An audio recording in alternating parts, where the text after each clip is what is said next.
Family picture or siblings photo kahit hindi magkakasama? Ito ang paraan. So, ginagamit natin ang app na PixArt para mag-edit o pagsamasamahin ang ating mga picture. So, kailangan lang nating pindutin. So, ayan, allow lang natin yung access to media para makapag-add tayo ng mga picture.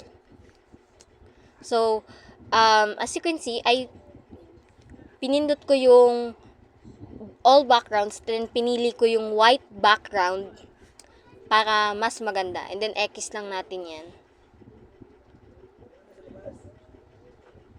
Okay.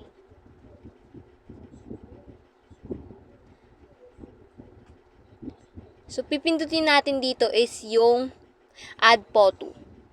Yan. And then, may naka-ready na akong mga picture ng mga kuya ko na kinuha ko lang din sa Facebook, no? Or sa Blue App. And then, ayan, pinag-add ko na. And then, kayo nang bahala kung paano yung placement, no? Ayan.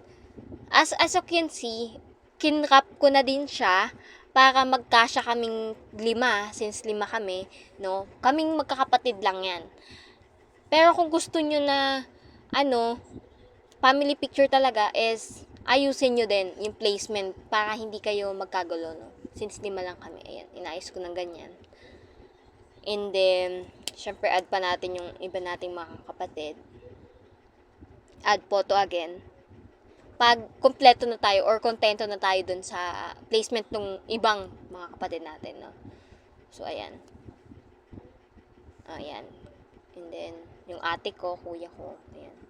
So, ginitna ko siya since para magkasya kami or para mas maganda yung placement.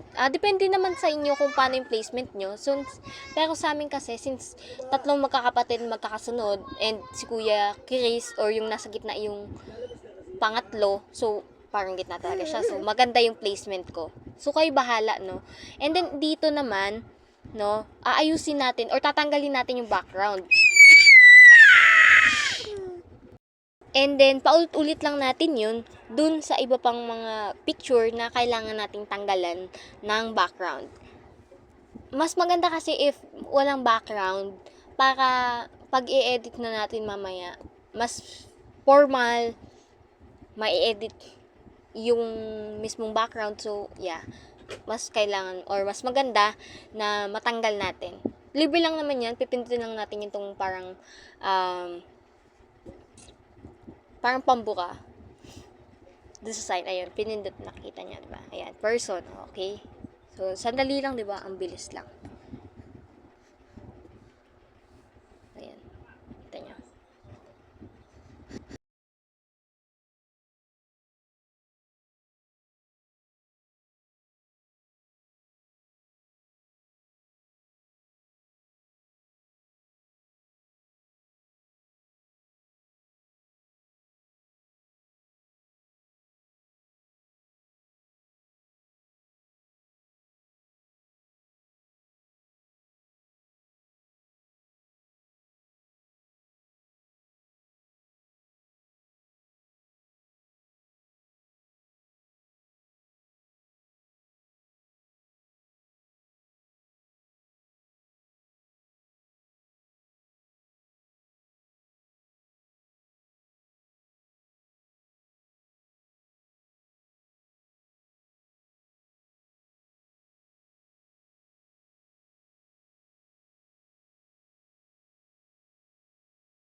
Okay, kung mapapansin nyo, i-add ko yung picture ko, pero may error siya. Ang sasabihin niya is, limit for items or limited na yung items. So, ang gagawin natin dyan, para madagdagan pa yung mga picture is i-download na agad natin kahit hindi pa kompleto yung tao. So, ayan, na-download na natin. And then, after we download the picture, the with edited earlier, ito. So, ayan. Gallery, and then pipindutin natin yung inedit natin kanina, no? Yan. Tapos, saka tayo mag-a-add ng additional person para magkasya, no? So, ayan. Add photo again.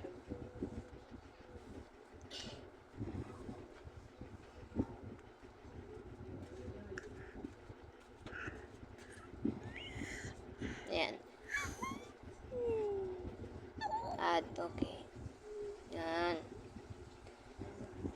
So, pansin nyo, wala akong ibang picture. Ganyan lang talaga. So, kay kuya, puro kasi sa Facebook ko lang to nakikita or nakuha yung mga picture namin. So, ayun. Baka-baka lang. Tapos, ida-download again. Ayan. Pag kompleto na, no, i-add na natin. Ayan. Since kompleto na kami, download, okay. Tapos, proceed with ChatGPT. No? ChatGPT tayo. Kahit hindi natin siya i-download actually, basta magla-login kayo doon sa ChatGPT, sign in nyo Google, email, or your Facebook. Basta ang i-download nyo is i-ano nyo sa browser is ChatGPT. So, ayan. Na kasi ako, sign in na ako dito. So, automatic na. So, masisave na yung kung ano man yung pinagagawa ko dito. May history na siya actually. May mga makikita ka ng history if naka-sign in ka na. So, ako, sign in na ako. So, ayan. May ginawa ko dito na copy and if gusto nyong i-copy yan, ayan. And then, add nyo lang, ayan. Yan. Actually, pwede nyo i-describe yung kung ilang tao kayo kasi minsan may nadadagdag na tao. So, yan. Yan. Add lang natin yung picture na inedit natin kanina. Ayan. Tayin nyo lang mag-load and then, ayan. Okay. Up. And then, aantayin lang natin yung paglo-loading niya, no? Kasi medyo matagal. Depende kasi kung maraming gumagamit or depende kung gaano kalakas or gaano kahina yung internet nyo. So, ayan, medyo matagal yung sa akin.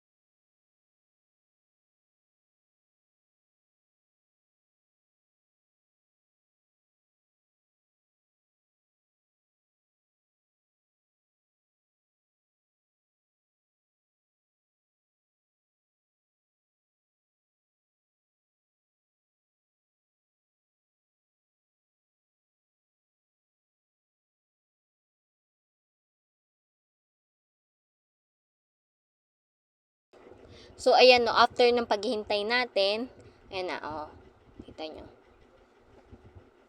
Ayan. Oh, kita nyo, iba yung mukha. So, that's why we need Remake Me. No? Ayan. Ida-download lang natin yan. Okay. At least may template na tayo. So, yan. And then, yan, i-add natin. Remake Me. Yan. Makita nyo siya actually sa Play Store. So, get started. So, ayan. Pipindutin natin yung multi-face swap. Ayan. And then, add yung template natin. Ayan. Ayaw.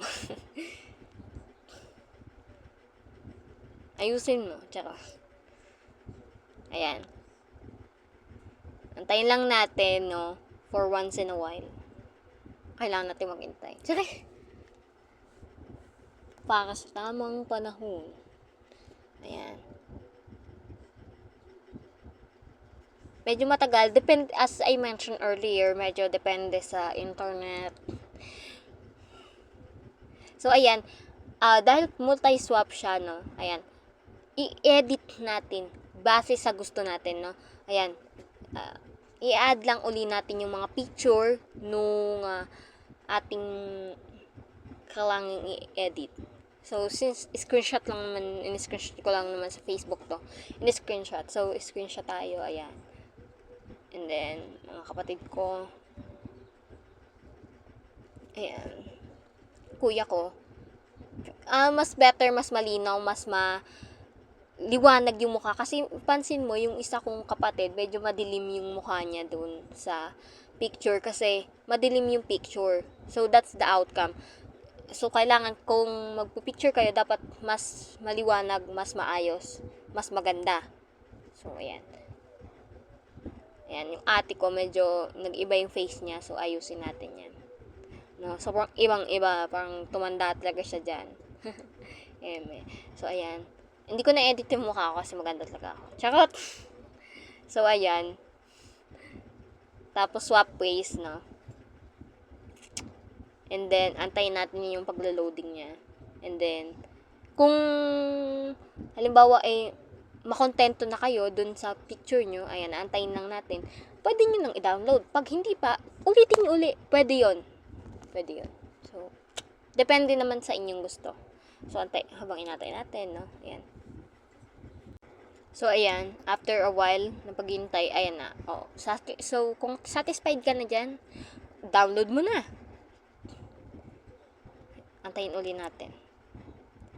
So, image save to gallery. So, meron na tayong siblings photo. Thank you so much for watching.